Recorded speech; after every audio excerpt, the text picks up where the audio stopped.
Hello everyone, कैसे हो आप सब। आई होप कि आप सब बहुत अच्छे होंगे। और अगर आप अच्छे नहीं हैं तो मैं दुआ करता हूँ कि आप बहुत अच्छे हो बहुत जल्दी। तो आज जैसे मैंने कल आपको बताया था कि हमारी समरी 1 से चैप्टर 1 लिया जाएगा, जो how to choose an ideal market के ऊपर होगा कि हम एक आदर्श बाज़ार कैसे चुनें, एक ऐसे आदर्श बाज़ार को कैसे सर्च करें जिसमें हम को उतरना है, जिसमें हमें अपना स्टार्टअप या अपना बिजनेस शुरू करना है। तो चलिए जानते हैं कुछ ऐसे स्टेप्स के बारे में जो आपके काम बहुत ज़्यादा काम आएंगे, बहुत ज़्यादा क्रिटिकल होंगे, और जो स्पेशली उस बच्चे को जो स्टार्टअप करना चाहता है या शुरू करने की सोच रहा है, ठीक है, 1-2 लाख रुपए का इन्वेस्टमेंट करने की प्लानिंग कर रहा है, तो उस बच्चे के लिए कितना इम्पोर्टेंट है ये चैप्टर 1 और कितना ज़्यादा खास रहने वाला है। तो चलिए इस जर्नी को शुरू करते हैं। तो हम आगे choose a single market segment increase the focus on value creation and the customer. इसका मतलब क्या होता है? इसका मतलब है, अगर आप कोई बाजार सर्च कर रहे हो, सपोज मान लो कोई भी बाजार आप सर्च कर रहे हो, है ना, कोई भी हो सकता है भाई, कि जिस मार्केट में भी आपको जाना हो, तो आपको जो करना क्या है, आपको आइडल मार्केट में सिर्फ एक चीज़ पे सबसे ज़्यादा फोकस करना है, वो करना है वैल्यू क्रिएशन। किस चीज़ पे? Value creation.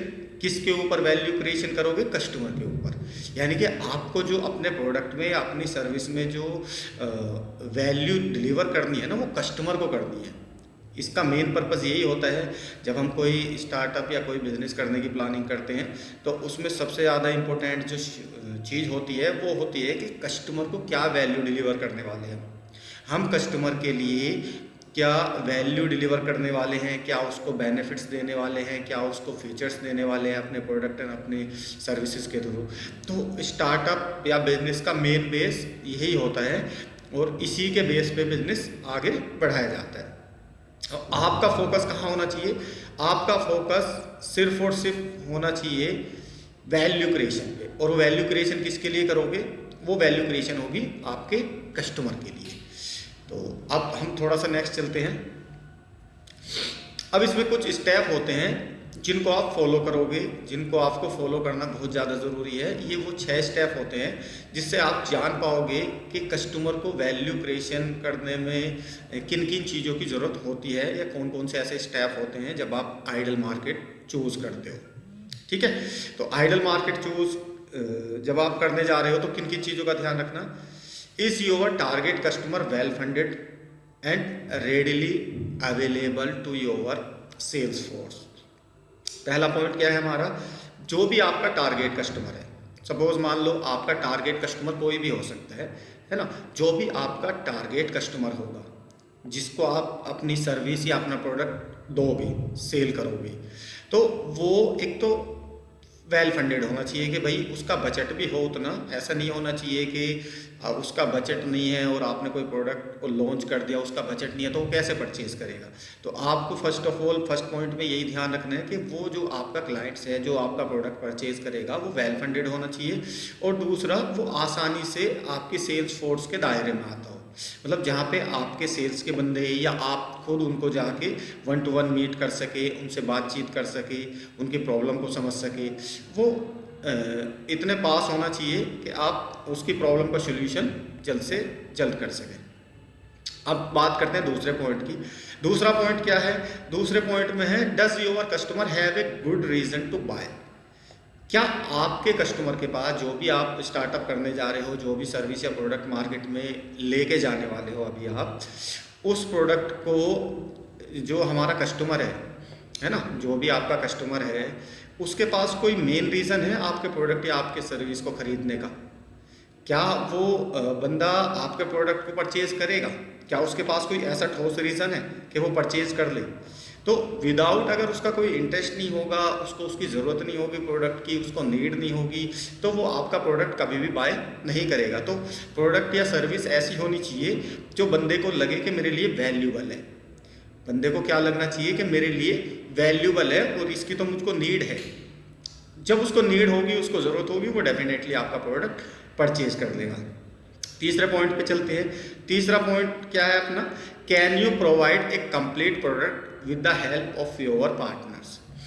अब कुछ बंदे क्या होते हैं, जैसे मान लो सपोज नए नए बच्चे जब कोई स्टार्टअप शुरू करते हैं, कोई बिजनेस शुरू करते हैं, तो उस केस में क्या होता है कि वो इनकम्प्लीट प्रोडक्ट लेके मार्केट में चले जाते हैं। इनकम्प्लीट क्या होता है कि सपोज उसमें फंक्शन पूरे नहीं होते, फीचर्स पूरे नहीं होते, या कोई और रीज़न हो सकता है उसको कंप्लीट ना किया जाने का, पैकिंग अच्छी ना हो पाई, है ना। जैसे एक कंप्लीट प्रोडक्ट को बनाने में क्या बहुत सारी चीज़ें लगती है, उसकी पैकेजिंग परफेक्ट होनी चाहिए, उसमें सारे फीचर्स जो आप डालने वाले हो वो होने चाहिए, उसके बेनिफिट्स सारे जो बंदों को आप काउंट करा रहे हो वो बेनिफिट्स उसमें अवेलेबल होनी चाहिए आपके प्रोडक्ट में। मतलब आपके प्रोडक्ट और आपकी सर्विस में वो सारी चीज़ें होनी चाहिए जो आप एक कस्टमर को देना चाहते हो। ऐसा नहीं होना चाहिए कि आप कस्टमर के पास इनकम्प्लीट प्रोडक्ट लेके चले जाए, आधा अधूरा प्रोडक्ट लेके चले जाए कि सर मेरे पास अभी ये है, आप इसको यूज़ करो और जैसे जैसे मेरे पास पैसा आएगा मैं वैसे इसको कंप्लीट कर दूंगा, या इसमें ये फीचर ऐड कर दूंगा, या ये फंक्शन ऐड कर दूंगा, है ना। तो जो भी आपके जो भी दिक्कतें हैं, जो भी परेशानी है, वो कस्टमर के सामने कभी भी आपको बयान नहीं करनी है। आपको खुद ही उन प्रॉब्लम्स को अपने एंड पे सॉर्ट आउट करना है, अपने एंड से उनको ख़त्म करना है, और ख़त्म करने के बाद एक फाइनली कंप्लीट प्रोडक्ट ही मार्केट में लॉन्च करना है। इनकम्प्लीट प्रोडक्ट कभी भी मार्केट में लॉन्च मत करना गलती से भी।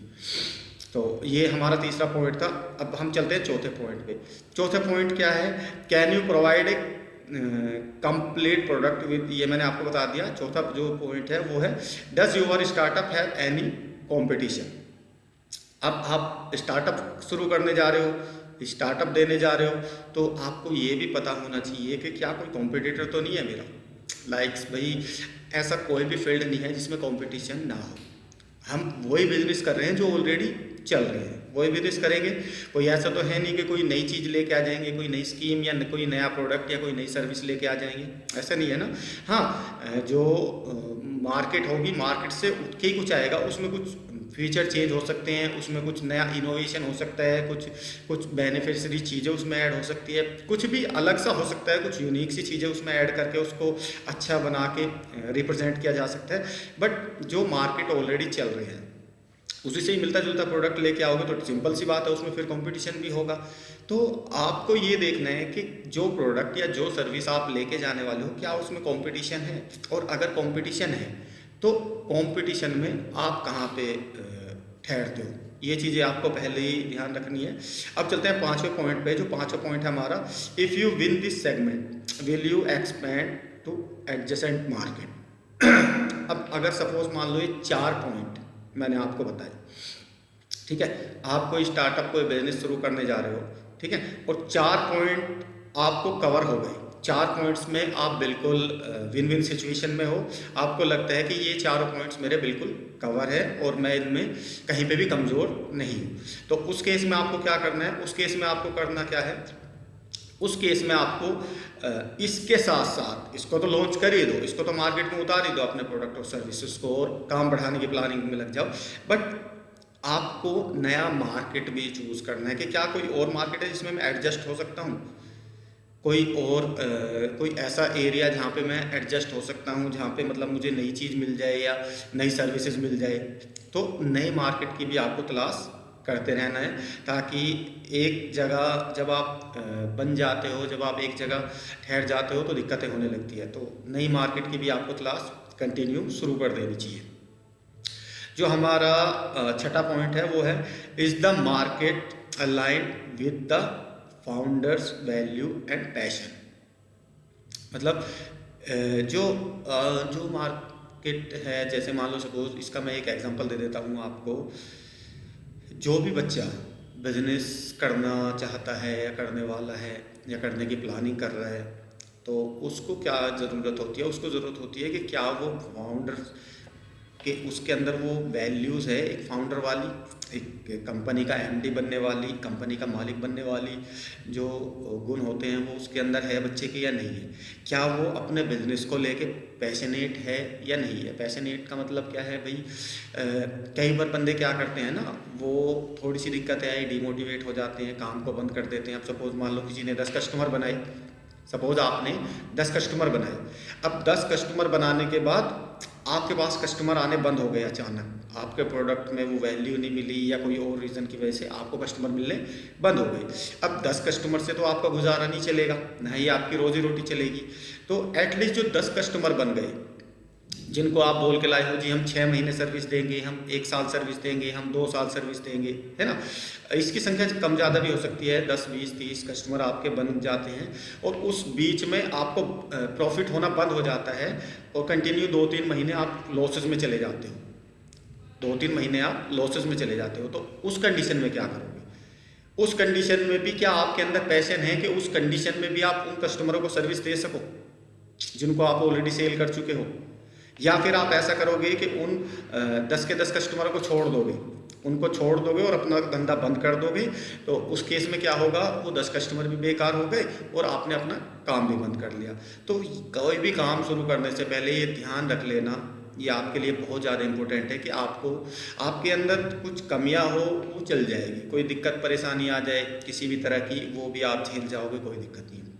बट पैशन होना बहुत ज़्यादा ज़रूरी है। अगर कोई बच्चा पैशनेट है तो वो हर प्रॉब्लम्स का सोल्यूशन निकाल लेता है, लेकिन अगर आपके अंदर पैशन नहीं है कुछ कर गुजरने का, कुछ बनने का, या अपने बिजनेस को सक्सेसफुल बनाने का पैशन नहीं है आपके अंदर, तो आप क्या है, थोड़ी सी प्रॉब्लम्स आएगी, थोड़ी सी दिक्कत आएगी, उसको बंद कर दोगे।